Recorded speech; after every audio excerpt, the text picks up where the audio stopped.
posturing and saying one thing and meaning something else. Truth and justice. That's what this campaign is all about. Well, maybe you're getting into the politician vibe because you're talking music that of course connects with us. Music, yeah, that's real.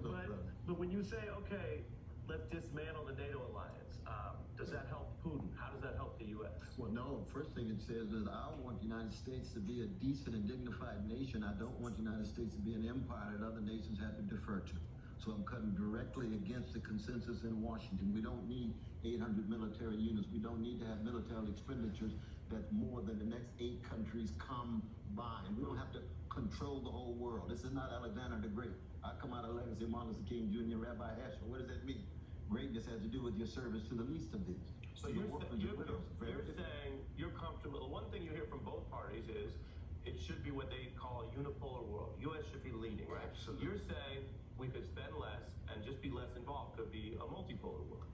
Well, not only that, but we could acknowledge that we're in solidarity with the poor and working classes around the world. This is the internationalism that I acknowledge. And also my Christian sensibilities. Image of God. Every one of us made in the image and likeness of God. Each one has equal status, significance. That's true wherever they are. Ethiopia, Lithuania, it could be Guatemala, it could be the West Bank, it could be Tel Aviv, it could be Moscow, it could be Los Angeles.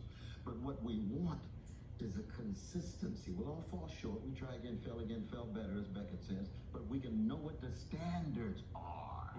And that's the crucial thing. What are the standards of truth and justice these days?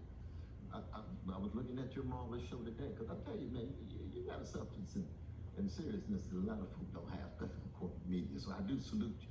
In that regard, I really do. I say that seriously.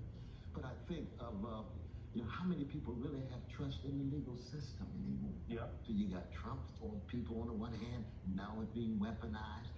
I think of my 61 brothers and sisters right now in Atlanta, now that they're being charged for conspiracy, for standing up with what I stand for, to stop Cop City. Yep. I think Uhuru 3, with dear brother O'Malley. I think the Pendleton 2. I was just in Mississippi for what? 2 brothers who were brutalized, baton. Yep.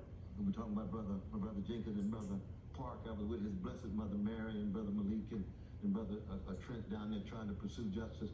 How do we keep alive justice, thou shalt choose? Yeah. That's biblical. Yeah. All right.